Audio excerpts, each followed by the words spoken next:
नमस्कार, news capital express में आपका स्वागत है। बुलेटिन की शुरुआत करते हैं ताज़ा खबरों के साथ। आशुतोष राणा की मीडिया से चर्चा। उन्होंने कहा कि बहुत अद्भुत आनंद का विषय है। सनातन में 3 शाखाएं होती हैं, शैव, वैष्णव और शाक्त। वहां जब तीनों शक्तियां मिल जाएं और ऐसा इंसान बन जाए तो ये बहुत आनंद का विषय है। मैं बाबा महाकाल का अन्यन भक्त हूँ, इसलिए समय मिलते ही उनके दर्शन के लिए आ जाता हूँ।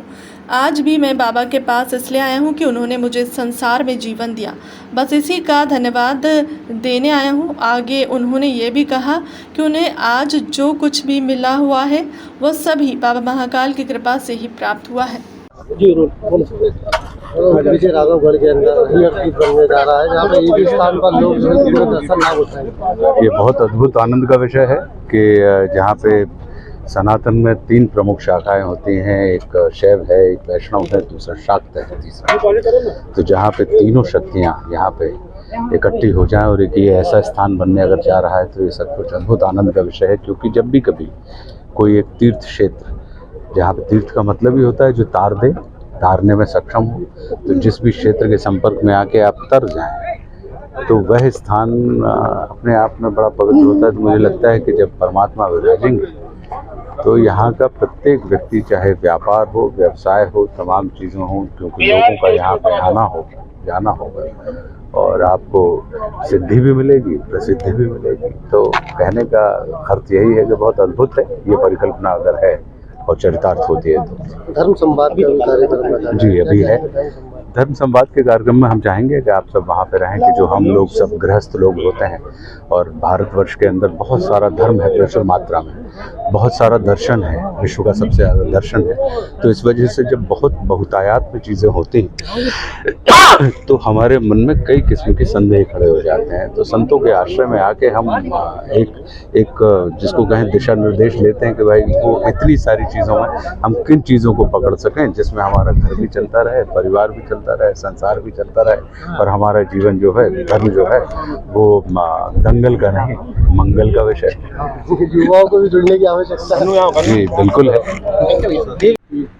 बनने जा रहा है जहाँ पर चारों धाम की आदमी यात्रा कर सकते थे, एक ही जगह पर पूरे बनने को। विधायक संजय पाठक द्वारा, जो कटनी के एमएलए हैं, उनके द्वारा ये हिंदुस्तान में मेरे ख्याल से पहला ऐसा काम होगा जो धर्म की और आस्था को ध्यान में रखते हुए इस तरीके का ये काम जो विकास कार्य में शामिल किया गया है। तो इसमें महाराज जी आप क्या विचार है? ऐसा कि भटकते हुए धर्मावलंबियों को माँ शारदा की कृपा से की बुद्धि में माँ शारदा ने इतना विकास दिया कि चारों दिशाओं में भटकता हुआ प्राणी एक जगह सारे लोगों को देवी देवताओं के दर्शन करें, सुविधाओं हो जाएगी। और ऐसा तो शास्त्र हम जब कह रहे हैं सत्य बात है। इस तरह से देवताओं की स्थापना और सरलीकरण, बुद्धि का, विवेक का विकास है। अर्जुन के द्वारा हो रहा है वो अद्वितीय काम है जो आज तक नहीं हुआ है। जो माँ शारदा जी को बुद्धि प्रदान, शारदा ऐसी बुद्धि माँ शारदा जी को देती है, उनके द्वारा इस प्रकार की इतने देवी देवताओं की स्थापना कि लोगों को कहीं दूर जाने की जरूरत न पड़ी। एक ही जगह में चारों धाम अन्य देवताओं की स्थापना हो रही है। ये धर्म का एक ही कर्म है। धर्म एक ही जगह भटकने से लोगों को जो बेचारे नहीं जा सकते, चारों धाम उनको सरलता हो जाएगी। और ये बड़ा आनंद का विषय है कि ऐसा कार्यक्रम उनके द्वारा, संजय जी के द्वारा हो रहा है। माध्यमों है लेकिन इसमें सारे भक्तों का स्नेह है, सब समझाते हैं और अत्यंत आनंद का विषय है। क्या कहा जा सके, ये तो अनसोचा आनंद है, अनसोची भावना है। एकदम से प्रेरणा माँ भगवती शारदा की प्रेरणा से अच्छा हो रहा है। इस हरिहर तीसर यात्रा भी लगा दी, बड़ी अद्भुत थी वो कलश यात्रा। बिल्कुल, और अकल्पनीय थी, क्योंकि मुझे भी इतना विश्वास नहीं था कि इतनी मातृ शक्तियाँ इतनी आस्था के साथ उमड़ेंगी। 51,000 कलश थे, लेकिन वो सब कम पड़ गए। उसके बाद 11,000, 22,000, 20,000, 18,000 जितने जहाँ से जो नारियल मिले वो भी घट गए। फिर लोगों को मातृशक्ति को झंडे दिए गए, तो ऐसा अनुमान लगा सकते हैं आप कि 1.25 लाख के आसपास मातृशक्ति दी, क्योंकि 10 किलोमीटर लंबी कलश यात्रा अपने आप में 10 किलोमीटर से आप अंदाजा लगा लें। तो ये दुनिया की कह लें या ब्रह्मांड की कह लें, सबसे बड़ी आस्था की कलश यात्रा, अद्भुत कलश यात्रा है। धर्म संसद हमने सुना आज धर्म संवाद भी जो है जी, आज धर्म संवाद का कार्यक्रम आदरणीय आशुतोष राणा जी उसको कंडक्ट करेंगे, संचालित करेंगे, और उसमें श्री श्री रविशंकर जी सहित और अन्य संत जो आ रहे हैं वो अपना धर्म के विषय पर लोगों को अपने ज्ञान का प्रकाश डालेंगे। ये बिल्कुल मन में मेरे यही विचार आया, जहाँ हम एक तरफ चारों धाम के मंदिर बनाने जा रहे हैं, वहीं इन मंदिरों के रख रखाव के लिए, क्योंकि मंदिर देखिए एक पीढ़ी के लिए नहीं होता है, ये तो युगों युगों तक रहेगा, तो इसकी व्यवस्था कौन संभालेगा। आज हम हैं, हमारे साथ लोग हैं, कल अगर हम लोग सब नहीं रहे तो कौन देखेगा। तो इसीलिए यहाँ पे माननीय मुख्यमंत्री से मैंने आग्रह किया था कि यहाँ पे संस्कृत पाठशाला, संस्कृत महाविद्यालय और विद्यार्थियों के लिए छात्रावास की व्यवस्था की जाए, ताकि उनको यहाँ पे वैदिक रीति रिवाजों के तहत पूजन अनुष्ठान का कौशल प्रशिक्षण भी प्राप्त हो। उसके लिए कौशल प्रशिक्षण केंद्र भी रहेगा और महाविद्यालय कॉलेज भी रहेंगे। यहीं पे वो आचार्य बनेंगे, यहीं शास्त्री बनेंगे, यहीं पुरोहित बनेंगे और विधि विधान से पूजन पाठ अनुष्ठान करना भी सीखेंगे और मंदिरों का रखरखाव भी करेंगे। तो ऐसे तीर्थ क्षेत्र के निर्माण में एक और सबसे बड़ी उपलब्धि जो सामने आती है, देखने को मिलती है कि एक धार्मिक पर्यटन क्षेत्र के रूप में विकसित हुआ है। आप लोगों ने महसूस किया होगा कि पहले लोग जितना गोवा जाते थे या अन्य जगह जाया करते थे घूमने, अब उससे ज़्यादा वो धार्मिक क्षेत्रों में जाने लगे हैं, खासकर कोरोना के बाद। तो धार्मिक पर्यटन क्षेत्र भी अपने आप में लोगों के लिए रोज़गार और स्वरोजगार का बड़ा साधन होगा, क्योंकि यहाँ पे क्रूज़ भी चलेगा, रोप वे भी लगेगा, रिजॉर्ट बनेंगे, रेस्टोरेंट बनेंगे, होटल बनेंगे, यहाँ पे फूलों की दुकानें खुलेंगी, प्रसाद की दुकान खुलेंगी, बहुत सारे भोजनालय बनेंगे, बहुत विभिन्न प्रकार के यहाँ पर संसाधन अपने आप सरलता से उपलब्ध होंगे, लोगों को रोजगार स्वरोजगार प्राप्त करने। ये भारत के नक्शे में आज से 3-4 वर्ष के अंदर आने वाला एक अद्भुत हरिहर तीर्थ क्षेत्र, धार्मिक पर्यटन स्थल और कौशल विकास का केंद्र बनने जा रहा है। ठीक है। और सनातनी परंपरा में जीवन जीने वाले लोग अंतिम यात्रा के पहले उनके मन में एक ही बात थी कि हमारा परलोक सुधार लें और हम भी 4 धाम यात्रा कर लें, तीर्थ कर लें। सभी के मन के भाव होते हैं, जो ईश्वर से प्रेम करता है, ईश्वर की भक्ति में रहता है, उन सबके मन का ये भाव होता है कि हम 4 धाम यात्रा करें, तीर्थ करें। लेकिन हर कोई नहीं कर पाता। अगर आप देखेंगे तो 140 करोड़ लोगों के देश में करोड़ों ऐसे लोग हैं जो नहीं कर पाते यात्रा और मन में कुंठा लेके अपनी जीवन लीला समाप्त कर लेते हैं। मुझे लगा कि ना ऐसे निर्धन लोगों के लिए, निराश्रित लोगों के लिए, निशक्त लोगों के लिए, बेबस लोगों के लिए और ऐसे व्यक्ति जो चाहकर भी नहीं जा पा रहे और कुंठा लेके खड़ा हो, उनको 4 धाम यात्रा कराई जाए। तो सरकार तो अपनी तीर्थ यात्रा जो कराती है उसमें तो सैकड़ों हज़ारों लोग जाते हैं, लेकिन फिर भी लाखों करोड़ों लोग तो रह ही जाते हैं। एक ही स्थान में भारत के सारे अलौकिक दिव्य देवालयों को बनाया जाए, 4 धाम के मंदिर बनाए जाए, 12 ज्योतिर्लिंग के मंदिर बनाए जाए, 9 देवियों का स्थान बनाया जाए, साथ ही साथ भगवान श्री कृष्ण के विराट स्वरूप की बड़ी विग्रह खड़ी की जाए और भगवान परशुराम की विश्व की सबसे ऊंची अष्टधातु 108 फीट भगवान परशुराम की मूर्ति स्थापित की जाए और अयोध्या में बन रहे राम के मंदिर की प्रतिकृति यानी शिव का छोटा स्वरूप बना दिया जाए। जो नहीं जा पाते हैं अयोध्या, बहुत से ऐसे होंगे जो नहीं जा पाएंगे, तो यहाँ ही वो दर्शन कर लें। और जो संगम के घाट पे निषाद राज जी की मूर्ति स्थापित की जाए और जो पहाड़ में जंगल है तो शंभरी माता को स्थान दिया जाए, ताकि भारत की सारी सामाजिक समरसता भी बनी रहे, चारों तीर्थ भी हो जाए, चारों धाम हो जाए और सारे देवताओं के लोगों को एक ही स्थान में दर्शन हो जाए। इसी परिकल्पना के तहत ये हरिहर तीर्थ क्षेत्र के निर्माण का मुख्यमंत्री जी के गुरुओं के सानिध्य में, भगवान श्री रामभद्राचार्य जी के सानिध्य में, गिरी जी के सानिध्य में और आज श्री श्री रविशंकर जी आ चुके हैं उनके सानिध्य में। ये पूरा सप्ताह जो है प्रतिदिन देश के अंतर्राष्ट्रीय राष्ट्रीय स्तर के महान संतान हैं सबके सानिध्य में ये मेरे हरिहर तीर्थ क्षेत्र का भूमि पूजन सप्ताह समारोह चल रहा है। मध्य प्रदेश विद्युत मंडल को विघटित कर 6 विद्युत कंपनियां बनाई गई हैं, किंतु विद्युत मंडल के कर्मचारियों को पेंशन हेतु विद्युत सुधार अधिनियम और नियमों में जो प्रावधान किए गए उनका शासन और विद्युत कंपनियों द्वारा पालन नहीं करने के कारण लगभग 55,000 विद्युत पेंशनर और 15,000 विद्युत मंडल कैडर के कर्मचारियों में भारी आक्रोश व्याप्त है। उत्तर प्रदेश सरकार की तरह पेंशन का ट्रेजरी से भुगतान की शासन द्वारा गारंटी, महंगाई राहत, चिकित्सा और अन्य सेवांत लाभों का समय पर भुगतान, केंद्र दर और तिथि से महंगाई राहत भुगतान संबंधी पुरानी पद्धति की बहाली, कैशलेस फैमिली हेल्थ इंश्योरेंस, वेतन और ग्रेड पे की विसंगतियों का सुधार, 6वें वेतनमान की बकाया 32 माहों की राशि और 7वें वेतनमान की बकाया 37 माहों की राशि का भुगतान, ओल्ड पेंशन स्कीम की बहाली जैसी मांगों को लेकर लगातार किए जा रहे हैं। कि सरकार अगर हमारी मांगे नहीं मानेगी तो इनको हमारा वोट नहीं मिलेगा, हमारे परिवार का वोट नहीं मिलेगा, हमारे संपर्क में जितने लोग हैं उनका वोट नहीं मिलेगा। पूरे राज्य के पेंशनर 5 लाख हैं, वो भी हमारे साथ में हैं। विद्युत पेंशनर तो हैं, तो हम बहुत बड़ा परिवार है और बहुत बड़ा वोट बैंक है, लेकिन सरकार की ये समझ में नहीं आ रहा। और बुजुर्गों की अगर बददुआ लगती है तो आप लोग जानते हो कि भारतीय संस्कृति में क्या होता है। मैं ज़्यादा बोलना नहीं चाहता। सरकार, शिवराज सिंह हमारे बहुत समझदार हैं, धार्मिक व्यक्ति हैं। अगर भारतीय संस्कृति की वो कदर करते हैं तो हम लोगों की कदर करें, अभी भी समय है। मैं आज अपने मंच के द्वारा मानव संसाधन की तरफ से और मानव अधिकार की तरफ से इस मंच को समर्थन देता हूं और सरकार की तरफ से ये बोलना चाहता हूँ कि आप लोग इनका साथ दीजिए। ये कोई भीख नहीं मांगे, अपना हक मांग रहे हैं। ये वो लोग हैं जिन्होंने अपना पूरा परिवार, अपना पूरा जीवन आपके लिए दिया हुआ है। सरकार से यही अनुरोध है कि आप लोग अच्छे से इनकी मदद कीजिए, क्योंकि ये कहा गया है और जाना गया है, इतिहास जानता है कि जब जब मानवाधिकार ने अपना कदम बढ़ाए हैं दुनिया के किसी भी कोने पे, तब संगठित होकर जीत हासिल हुई है। आज हम लोग भी इनके साथ हैं।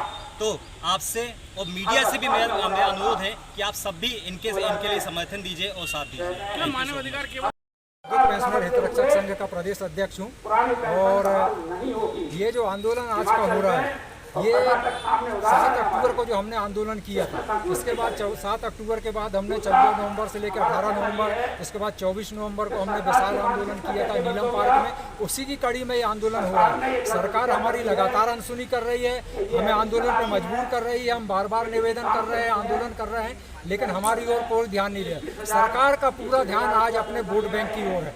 पेंशनरों को वो वोट बैंक मानती नहीं है। उनको ये लगता है कि पेंशनरों के वोट मिले ना मिले उनको कोई मतलब नहीं है। उन्होंने अपना वोट बैंक तैयार कर लिया और उसके ऊपर पैसे लुटा रहे हैं। और हमारा पैसा जो सरकार के ऊपर ड्यू है, ऑलरेडी लेना है, वो पैसा हमको देने में वो आनाकानी कर रहे हैं। तो ये सरकार को बहुत भारी पड़ेगा। सरकार बहुत हमको हल्के में ले रही है। हम 5 लाख पेंशनर राज्य पेंशनर के साथ हैं, 1 लाख पेंशनर लगभग विद्युत मंडल के हैं, 6 लाख का परिवार और उनके जो संपर्क में है। जिस तरह से हिमाचल प्रदेश में इनने सिर्फ कर्मचारियों और पेंशनरों का विरोध करके अपनी हार खाई है, कर्नाटक में इनने हार खाई है, इसी तरह मध्य प्रदेश में भी ये सरकार हारेगी। अगर हम लोगों की मांग नहीं मानेगी तो हम चेतावनी तो देते नहीं, हम तो अनुरोध करते हैं, क्योंकि बुजुर्ग हैं, हम आशीर्वाद देते हैं।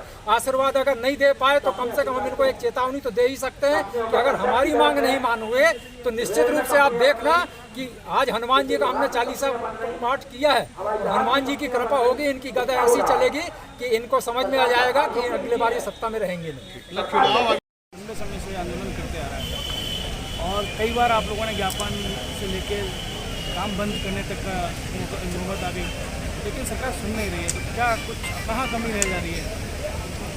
कमी तो ऐसा हम लोगों की तरफ से नहीं रह जा रही, लेकिन कभी कभी हमें उनके आश्वासन मानना पड़ते हैं। लेकिन ये सरकार की असंवेदनशीलता और आश्वासन पूरे न करने की हठधर्मता है कि वो हम लोगों की बातों को नहीं सुनती है। और ऐसा क्यों करती है और वो क्या चाहती है, ये नहीं समझ में आ रहा है। कि अब हम लोगों को अंत में बिजली बंद करने तक की नौबत आना चाहिए, या वो ऐसा सोचती है। तो अब हम लोग उसके लिए भी अपनी तैयारी कर रहे हैं। क्या कर्मचारी नेताओं के अपने कुछ नियत हैं जो जिसके कारण बार बार आंदोलन को ऐसा कुछ नहीं होता है, ऐसा तो हमारे ख्याल से तो नहीं है। आप लोग जो भी सोचते हो ये कुछ नहीं है। हम लोगों के बीच में जो वार्तालाप होते हैं हम लोगों के नेताओं के, उसी के आधार पर हम लोग ये सब निर्णय लेते हैं। सर नाम बता परिचय VKS परिहार, अध्यक्ष United forum for power employees. Sir 2023 में वैदिक मंत्रों के बीच राम राजा पर्वत पर मुख्यमंत्री ने किया हरिहर तीर्थ का भूमि पूजन। मंच कार्यक्रम में शिवराज ने कहा, जनसेवा के साथ साथ पर लोग सुधारने का भी काम कर रहे हैं। संजय विजय राघवगढ़ ईश्वरीय परिकल्पना से प्रेरित होकर प्रधान सेवक संजय सत्येंद्र पाठक द्वारा लिए गए हरिहर तीर्थ निर्माण के संकल्प को साकार करने के लिए विधि विधान से राम राजा पर्वत पर भूमि पूजन किया गया है। सोमवार को मुख्यमंत्री शिवराज सिंह चौहान ने वैदिक मंत्रों के बीच भूमि पूजन किया है। जगत गुरु स्वामी राम भद्राचार्य स्वामी अवैध शानंद के साथ साथ प्रदेश के वित्त मंत्री जगदीश देवड़ा, भाजपा प्रदेश अध्यक्ष विष्णुदत्त शर्मा भी इस पुनीत कार्य के साक्षी बने। बंजारी हेलीपैड पर हुआ सीएम का आत्मीय स्वागत। ग्राम बंजारी में सामुदायिक भवन और कौशल विकास प्रशिक्षण केंद्र का भूमि पूजन करने के लिए पहुंचे मुख्यमंत्री शिवराज सिंह चौहान हरिहर तीर्थ क्षेत्र बंजारी पहुंचे, जहां स्थित हेलीपैड में आत्मीय स्वागत हुआ। भाजपा प्रदेश अध्यक्ष और सांसद विष्णुदत्त शर्मा, प्रधान सेवक संजय सत्येंद्र पाठक, विधायक बोहरी बंद प्रणय प्रभात पांडे, जिला पंचायत अध्यक्ष सुनीता मेहरा, भाजपा जिला अध्यक्ष दीपक टंडन, सोनी पूर्व महापौर शशांक श्रीवास्तव सहित अन्य जनप्रतिनिधियों ने पुष्पगुच्छ और पुष्पमालाओं से मुख्यमंत्री का स्वागत किया।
आशीर्वाद से ही प्राप्त होते हैं कि हम ऐसा क्षेत्र बनाएं। अभी संजय बता रहे थे, चाहे पानी का सवाल हो, सड़कों का मामला हो, स्कूल बनाना हो, पुल पुलिया बनाना हो, जनता के कल्याण के बाकी काम करना हो, वो सारे काम करके ये लोग तो जनता का सुधर ही रहा था, लेकिन संजय तुमने तो परलोक सुधारने का भी संकल्प ले लिया। ये बात सच है।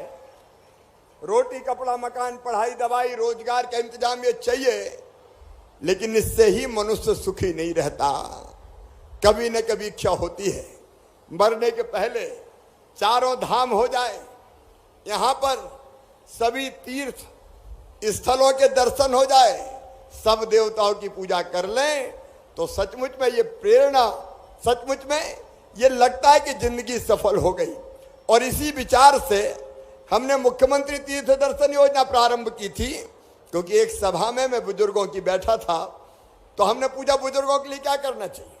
तो एक बूढ़े बाबा खड़े हो गए कि रोटी वोटी तो ठीक है रे शिवराज, मरने के पहले एक बार तीर्थ यात्रा तो करवा दे, हम तीर्थ जाना चाहते हैं। लेकिन संजय, आपने तो सारे तीर्थ यहीं उतारने का फैसला किया है। मैं आपके इस शुभ संकल्प के लिए मैं आपको बधाई देता हूं, शुभकामनाएं देता हूं। जनता की सेवा ही हमारे लिए भगवान की पूजा है, लेकिन आपने तो भगवान की पूजा का भी यहाँ पे इंतजाम किया है। जो कल्पना आपने की है बड़ी सुंदर कल्पना है, और मुझे पूरा विश्वास है कि वो कल्पना जमीन पर मूर्त रूप निश्चित तौर पर लेगी, और उस कल्पना को यहाँ धरती पर मूर्त रूप लेने के लिए जिस भी सहयोग की आवश्यकता होगी वो सारा सहयोग किया जाएगा। हम सब मिलकर सहयोग करेंगे। बोलिए, करेंगे कि नहीं करेंगे? अरे जोर से बोलो, करेंगे कि नहीं करेंगे? ये शुभ संकल्प है आप, जिसमें सबका सहयोग आपने मांगा है, तो मैं तो साथ हूं ही। सरकार की तरफ से संस्कृत महाविद्यालय जैसी जो चीजें आवश्यक है और की जा सकती है वो सरकार की तरफ से करेंगे, और बाकी काम जनता के साथ मिलके करेंगे। बोलिए सियावर रामचंद्र की। मैं शुभ संकल्प के लिए बारंबार आपको बधाई देता हूं। आज स्वयं मुश्किल साथी हुए हरिद्वार गया, चरण पूरे ललायित रहते हैं, ऐसे परम पूजनी स्वामी आनंद गिरी जी के श्री चरणों पर मैं दंडवत होकर प्रणाम करता हूं। जो जन जन की सेवा करें, लोगों के दुख, कन्याओं का विवाह करें, पर 4 लाख रुपए दे, अंतिम संस्कार की लकड़ी के लिए भी पैसा दे, के आगे लाडली बहना को महीना वितरित करें, खेतों पीने जाए, लोगों पे छत दे, ऐसा करें। भले ही मुख्यमंत्री हो, लेकिन वो भी किसी संत से कम नहीं हो सकते। वो भी ईश्वर तुल्य है मेरे लिए, जो गरीबों की सेवा में, बेटियों की सेवा में, माताओं की सेवा में, निर्धनों की सेवा में, दिव्यांगों की सेवा में अपना जीवन समर्पित कर रखे हैं। परम पूजनीय आदरणीय चौहान जी ऊपर आशीर्वाद देने केंद्र से आए। उत्तर प्रदेश के सबसे दिग्गज नेतृत्व में से एक आदरणीय चौबे जी, केंद्रीय मंत्री जी, हमारे बीच आशीर्वाद देने, इस हरिहर तीर्थ की परिकल्पना को साकार रूप देने, मध्य प्रदेश के यशस्वी भारतीय जनता पार्टी के अध्यक्ष, और हम लोग के लिए गौरव है कि वो हमारे सांसद खजुराहो सांसद डी शर्मा जी, हमारे उत्तर प्रदेश सरकार से पधारे हमारे मित्र और वहां के कैबिनेट मंत्री दया शंकर जी। उज्जैन उन्हेल मार्ग पर स्थित टोल नाके पर गुंडागर्दी के खिलाफ आज करणी सेना ने चक्का जाम कर दिया है। खबर मिलने पर मौके पर पहुंची पुलिस ने कार्रवाई का आश्वासन देकर जाम समाप्त करवाया है। उज्जैन उन्हेल मार्ग पर स्थित टोल नाके पर वाहन चालकों और महिला यात्रियों के साथ टोल कर्मचारियों द्वारा की जा रही गुंडागर्दी के खिलाफ आज करणी सेना ने मोर्चा खोलते हुए टोल नाके पर पहुंचकर चक्का जाम कर दिया। इसकी वजह से टोल के दोनों ओर वाहनों की लंबी लंबी कतारें लग गई। नाराज कार्यकर्ता यहां काफी देर तक नारेबाजी करते रहे। खबर मिलने पर भैरूगढ़ पुलिस मौके पर पहुंची और करणी सेना के कार्यकर्ताओं से बातचीत का उचित कार्रवाई का आश्वासन देकर चक्का जाम समाप्त करवाया। करणी सेना के कार्यकर्ताओं का कहना था कि उक्त टोल पर हिस्ट्री शीटर बदमाश काम कर रहे हैं, जो आए दिन वाहन चालकों के साथ गुंडागर्दी कर अभद्र व्यवहार करते हैं। टोल पे उन्हेल रोड पे आपने चक्का जाम किया है, क्या कारण रहा? तो क्या आश्वासन दिया? ये कारण ये है कि यहाँ पर कई दिनों से असामाजिक तत्वों का जमावड़ा था और उनके द्वारा आने जाने वाले आम जनता के साथ में दुर्व्यवहार किया जा रहा था, दादागिरी करी जा रही थी। और कई बार हमारी जो माँ बहनें निकलती हैं तो मातृशक्ति के साथ भी अभद्र व्यवहार किया जाता था, और उनको देखकर जान करके अपशब्द बोलना, उन जिस गाड़ी में महिलाएं बैठी रहती थी उस गाड़ी को जान करके रोकना, तो इस तरीके की कई दिनों से घटनाएं हो रही थी। और जो यहाँ के लोकल लोग हैं उनको आने जाने में रोज़ रोकना। और जो यहाँ ये जो असामाजिक तत्व हैं इनमें जैसे एक लक्की खान महाराष्ट्र का, जिसके ऊपर 302, 307 तड़ीपार रासुका टोटल लगे हुए हैं, और वहाँ का वो हिस्ट्री शीटर भी है। क्या आश्वासन दिया? अभी टोल मैनेजर और CSP साहब और TI साहब आए थे यहाँ पर, और शासन प्रशासन ने हमारी बात को सुन के और उसी समय उस पर निर्णय लिया और कार्रवाई भी करी है।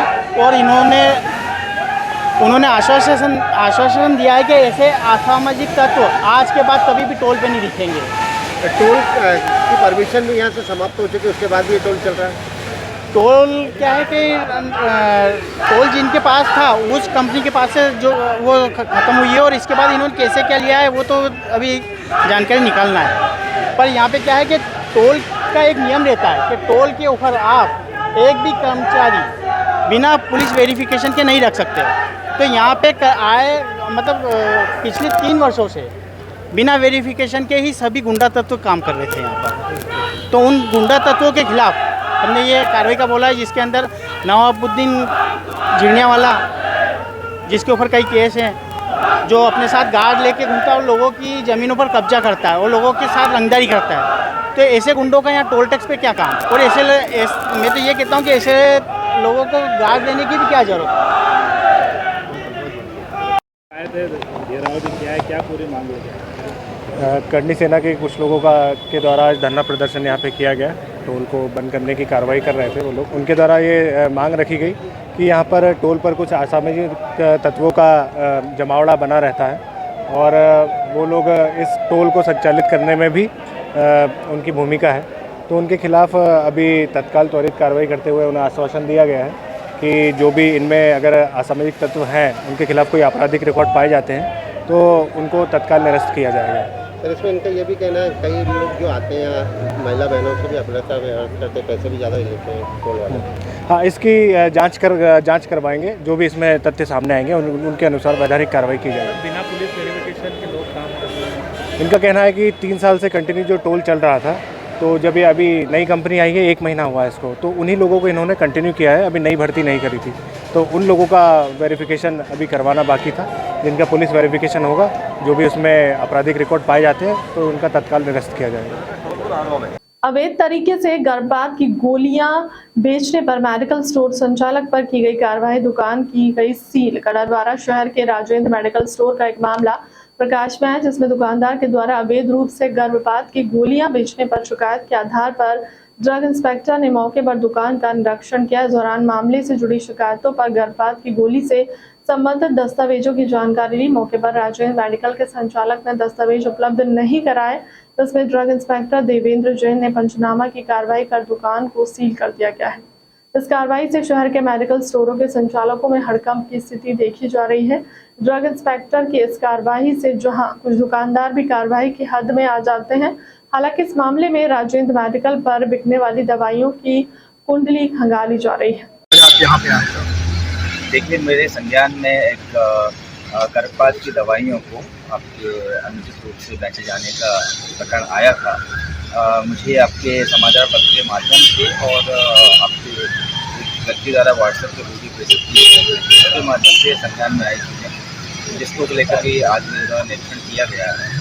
निरीक्षण में जो संबंधित गर्भपात की दवाई है उसके क्रय विक्रय, उसके वहाँ के उपलब्ध मात्रा इत्यादि के बारे में जानकारी ली गई है और रिपोर्ट भी लेख की गई है। अभी जो लाइसेंसी हैं श्री राजेंद्र प्रसाद गुप्ता है, इनसे आपके सभी दस्तावेज, क्रय विक्रय रिकॉर्ड और स्पष्टीकरण संबंधित के साथ में चाहा गया। यदि आपके उक्त शिकायत जो सही पाई जाती और आपका यह आपका नियमानुसार गलत पाए जाते हैं तो औषधि प्रशासन अधिनियम जो है उसके अंतर्गत जो भी कड़ी से कड़ी कार्रवाई कर रहे हैं। सर, आज आप आए थे तो क्या पाया आपने मौके पर?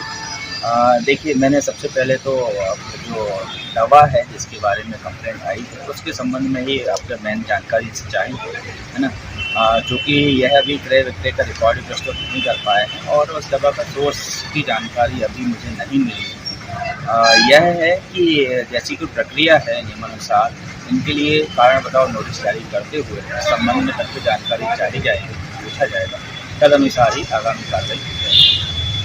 इकलेरा से मोहनपुरा डैम राजगढ़ के लिए 10 गाड़ियों से रवाना हुए किसान कल्याण महाकुंभ। मुख्यमंत्री प्याज माफी समस्त किसान को मुख्यमंत्री और केंद्रीय मंत्री राजनाथ सिंह के कार्यक्रम में संस्था इकलेरा से 10 गाड़ी में किसान जाते हुए कार्यक्रम में शामिल हुए। संस्था प्राथमिक कृषि शाख सहकारी संस्था इकलेरा समिति प्रबंधक इंदर सिंह जोधाना और उदय भान सिंह, जयवर्धन सिंह ऑपरेटर और लक्ष्मी नारायण, बाबूलाल, कमलेश, मनु प्रजापति और समस्त स्टाफ के द्वारा राजगढ़ के लिए रवाना हुए।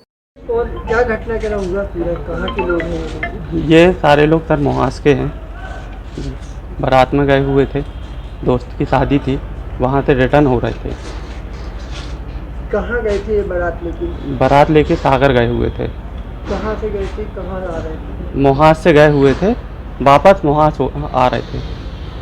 तो इसमें कितने लोग घायल हुए, कितने लोग थे? इसमें 11 लोग थे, ठीक, विथ ड्राइवर, और 10 लोग बढ़िया हैं और एक की मृत्यु हो गई है। बाकी जो घायल है उनका इलाज कहाँ चल रहा है? मेडिकल में। आपका नाम बताइए। मेरा नाम भूपेंद्र गिरी गोस्वामी। सागर गए थे बारात में, लौट रहे थे। कहाँ से आ रहे थे, कहाँ जा रहे थे, किसकी शादी थी, कौन से गांव के रहने वाले हैं? दोस्त ही थे, मोहास के थे, बरगी मोहास। कहाँ गई थी बारात? सागर। कितने लोग थे गाड़ी में? पता नहीं कितने, 8-9 लोग थे। अभी जो खत्म हुए उनका क्या नाम है, कितनी उम्र? प्रकाश भूमिया। कहाँ के रहने वाले? मोहास। आपका नाम बताइए। लक्ष्मण भूमिया। कौन है आपके नेता? पिताजी। ये गाड़ी किसकी थी, जिसमें गए थे? अरे तुम लोग 2 मिनट भी चेंज नहीं करते। घर ही की थी। कि टैक्सी वगैरह में गई थी? नहीं, घर ही की गाड़ी थी। सर, एक सड़क दुर्घटना हुआ है, उसमें एक की मृत्यु हुई और 8 से 10 लोग घायल हैं। क्या पूरा घटना करो? आज दिनांक 13/6 को सुबह सूचना प्राप्त हुई थी कि गढ़ा रेलवे स्टेशन के पास गुरु कौन सा ढाबा है, गुरु की रसोई के सामने नागपुर नेशनल हाईवे पर एक एक्सीडेंट हो गया है। सूचना पर जाकर देखा तो उसमें एक व्यक्ति की स्पॉट पे मृत्यु हो गई थी।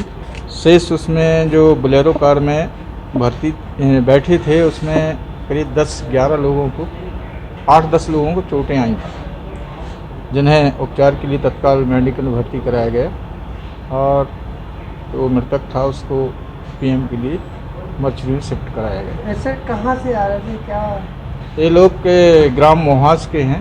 ये सभी लोग अपने एक दोस्त ग्राम मोहास के हैं। मोहास से अपने दोस्त की बारात में सागर गए थे, जो सागर से लौटे थे, सागर से लौट रहे थे, जो सुबह 6:30 बजे करीब गढ़ा स्टेशन के पास ड्राइवर को नींद का झोंका आने से कार पलट गई और इन लोगों को चोटें आई।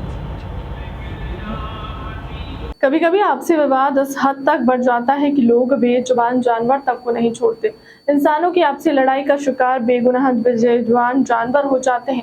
ताज़ा मामला रीवा जिले के माऊगंज थाना अंतर्गत पेपखार गांव का है, जहां पर पेपखार गांव निवासी संत कुमार जायसवाल का जमीनी विवाद उनके भाई विजय कुमार जायसवाल से चल रहा है। लेकिन इन दोनों आपसी रंजिश इस हद तक हावी हो गई कि पंडित संत कुमार जायसवाल की भैंस को यूरिया का सेवन करा दिया गया है, जिसमें बेजुबान जानवर को मौत हो गई है। जैसे ही इस बात की जानकारी भैंस के मालिक संत कुमार को हुई तो संत कुमार ने मऊगंज थाना पहुंचकर शिकायत दर्ज करवाई है। पीड़ित संत कुमार के द्वारा बताया गया है कि उनका विवाद उनके भाई विजय कुमार जायसवाल से विगत कई सालों से चला आ रहा है। इसके पूर्व भी उसके भाई के द्वारा गाय को जहर दे दिया गया और जिससे गाय की मौत हो गई है और आज भैंस की भी मौत हो गई।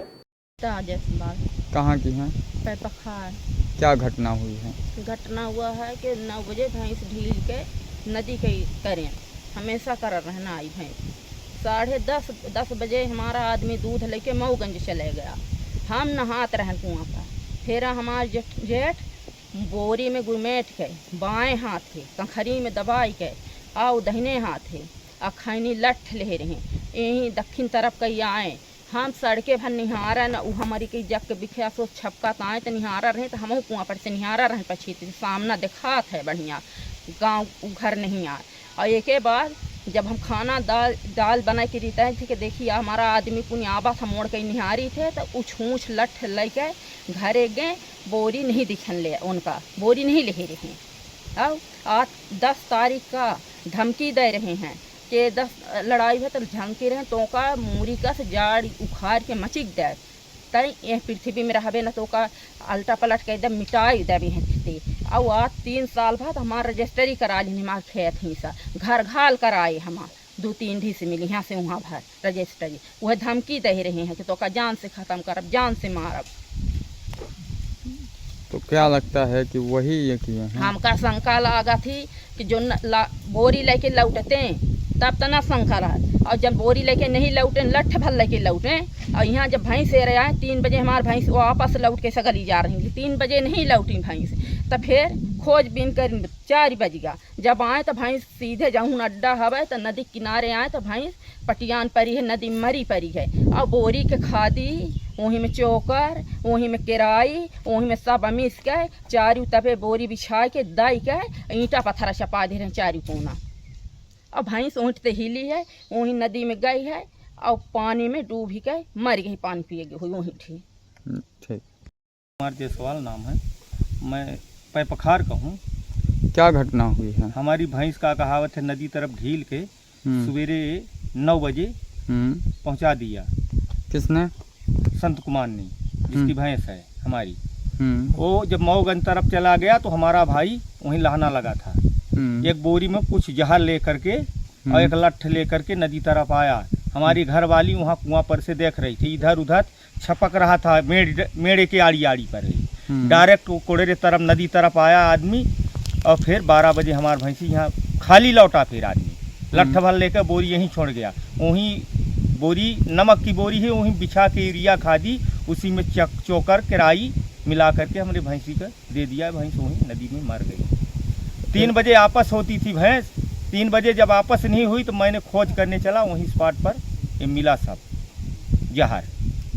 आई भैंस वहीं पड़ी थी पटियान नदी की छोप में किनार में। आपके द्वारा कहीं शिकायत की गई? हम कहीं शिकायत नहीं किए कि पहले साल भर हो रहा ऐसे गाय को हुआ था तो हमने कहा कि रिपोर्ट करेंगे तो भाई हमारे और भाई थे 2 वो रोक दिए, लड़के मेहरारू बच्चे हमारे सब रोक दिए कि रिपोर्ट ना करो, हुआ छोड़ दिया। इसके का कहावत है 10 तारीख को शाम को हमसे भाई झगड़ा किया और बोला कि का कहावत है मैं तुमको पृथ्वी से मिटा देंगे। हमारे दीवार में और बारी में आगी भी लगाया था, इधर उधर बता फिर बोला कि मैं तुमको पृथ्वी से मिला। तीसरे रोज में ऐसा घटना कर दिया भाई हमारा। 2 साल हो रहा है हमारी ज़मीन हिस्से की रजिस्ट्री करा लिया है बाप को बरगला करके। क्या नाम है भाई का? विजय कुमार जायसवाल। अच्छा, तो जब भैंस मरी तो आपके द्वारा कहीं पर सूचना दी गई थाने में या कहीं? सूचना 3 बजे आपस होती थी भाई, तो 3 बजे तक का घड़ी के हिसाब से हमेशा आपस हो रही थी। नहीं आपस हुई तब हम खोज बैठ किए। गांव में पहले सोहरा हो गया, सरपंच वगैरह बड़ा मनई वगैरह ये सब देख गए थे। भैंस का किसी की भैंस का कहा जहर खा के हुआ पड़ी है। हम लोग का देख के आए यूरिया खादी चूनी खरी उसी में सब मिलाया। थाने में सूचना दिए हैं? हाँ थाने में सूचना दिए तो हमारे अब दिन डूब रहा था, कोई नहीं रहा पढ़ा लिखा, हम अनपढ़ आदमी थे।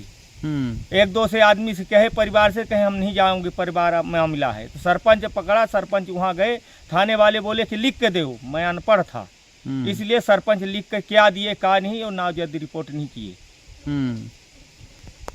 आज हमने जाना किसी और आदमी से पढ़ाते कि नामजद तो रिपोर्ट नहीं है, तुम्हारे साथ घपला हुआ।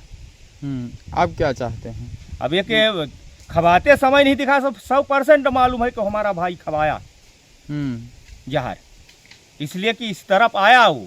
और बिंदा अस्पताल रीवा में गत दिवस में ऐतिहासिक जबड़े की सर्जरी की गई, जिसमें शहडोल से आई गरीब परिवार के लड़की जिसके नीचे के जबड़े में ट्यूमर था। काफी समय से उसके परिजन परेशान थे। परिजन प्रयागराज बनारस से अपने बच्चों का इलाज करा रहे थे, लेकिन उन्हें सफलता हाथ नहीं मिली। डॉक्टर अभिषेक मिश्रा ने बताया कि बिहारी ने शिविर लगाया था। शिविर में शहडोल से आई गरीब परिवार की लड़की जिसके नीचे जबड़े में ट्यूमर पाया गया। मरीज 2 साल से प्रयागराज और बनारस में जांच और दवा चल रही थी, लेकिन लाभ नहीं मिल रहा था। तब शिविर में आए और डॉक्टर अभिषेक मिश्रा ने अभी ज़रूरी जांच के बाद पाया कि जबड़े में ट्यूमर है, जिसके ऑपरेशन की सलाह दी गई। ऑपरेशन में जबड़े की सर्जरी विशेषज्ञ डॉक्टर अभिषेक मिश्रा के जबड़े के ट्यूमर को निकाला। हड्डी रोग विशेषज्ञ डॉक्टर कृपाल शंकर मिश्रा द्वारा पैर की हड्डी निकालने में रिकंस्ट्रक्शन में मदद की और ही निशेषतना और विशेषज्ञ डॉक्टर महेंद्र सिंह और ऑपरेशन थिएटर टीम विंध्या अस्पताल ने योगदान कर प्रयास को सफल बनाया। यहाँ आपके बच्ची का जबड़े का ऑपरेशन हुआ था, पता चला कि आपके बच्ची के जबड़े में एक ट्यूमर हो गया था जी। कैसा ऑपरेशन रहा वो? जी अभी जो हुआ है बढ़िया ऑपरेशन हुआ सर। क्या नाम है आपका? मेरा नाम शिवचरण यादव है। अच्छा, कैसे आपके बच्ची को पता चला कि इतना बड़ा ट्यूमर हो गया आपके? जी सर, मैं व्यवहारी में आया। व्यवहारी में एक डॉक्टर साहब हैं जी, उनका नाम है दांत का विशेषज्ञ है वो भी। उनसे मैं उनको दिखाया, वो हमको बताए तुम रीवा जाओ, और रीवा से बताए और फिर जहाँ से सर गए वहाँ, तो फिर वहाँ फिर हम बच्ची को लेके आए सर। वहाँ देखे कि हमारे इधर आ जाओ। कितने साल की बच्ची है आपकी? 2004 जन्म तिथि है सर अच्छा उसका। और फिर वहाँ से हम आए सर यहाँ हमारा ऑपरेशन बच्ची का हो गया। धन्यवाद। कितना खर्च लगा आपका? हमारा खर्च फ्री में हुआ सर, शासन के द्वारा। शासन का धन्यवाद और सर का धन्यवाद। आयुष्मान के माध्यम से के द्वारा हमारा काम हुआ सर जो अच्छा। किसने किया ऑपरेशन आपके बच्ची का? हमारा बच्ची का ऑपरेशन डॉक्टर अभिषेक मिश्रा जी किए हैं, जिनको हम प्रभु की तरह मानते हैं जी।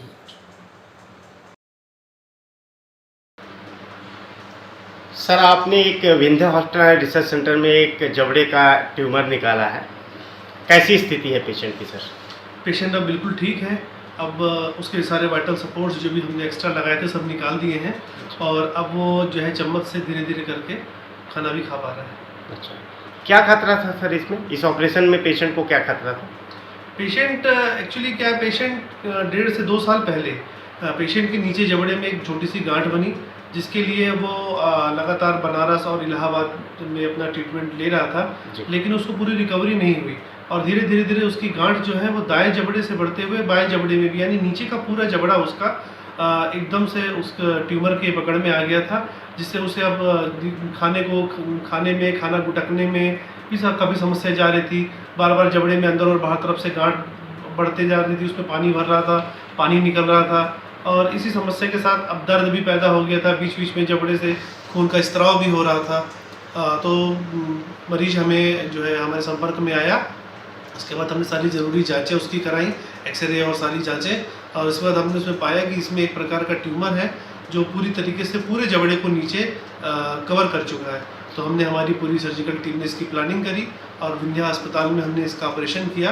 करीब 4 से 4.5 घंटे का ये ऑपरेशन था, जिसमें हमने उसका पूरा नीचे का जबड़ा हटाया, और साथ में उसकी जगह हमने रिकन्स्ट्रक्शन प्लास्टिक सर्जरी के तहत माइक्रोवेस्कुलर रिकन्स्ट्रक्शन होता है, इसमें हमने उसके पैर की हड्डी को निकाला, उसका पूरा नीचे का जबड़ा बनाया, और जबड़ा बनाने के बाद हमने जब पूरा उसके सारे जीभ के सपोर्ट, उसके सारे मांसपेशियों के सारे सपोर्ट हमने उस जबड़े में लगाए, और अब जो है बढ़िया है। पेशेंट की टंग मूवमेंट भी नॉर्मल है, लिप मूवमेंट भी नॉर्मल है, और आराम से वो अपना जबड़ा मुंह खोल रहा है, बंद कर रहा है, और अब पेशेंट काफ़ी कॉन्फिडेंस फील कर रहा है, क्योंकि जबड़े के ट्यूमर की वजह से उसका पूरा चेहरा बहुत भद्दा सा हो गया था। अच्छा, क्या ये ऑपरेशन आयुष्मान के माध्यम से हुआ था? ये पूरा ऑपरेशन आयुष्मान के तहत हुआ है, और इसमें पूरा का पूरा खर्च जो है वो आयुष्मान से निःशुल्क किया गया। मरीज की हालत बिल्कुल सामान्य? मरीज की हालत बिल्कुल सामान्य है। फिलहाल के लिए अब तक की खबर में इतना ही। बने रहे हमारे चैनल के साथ। नमस्कार।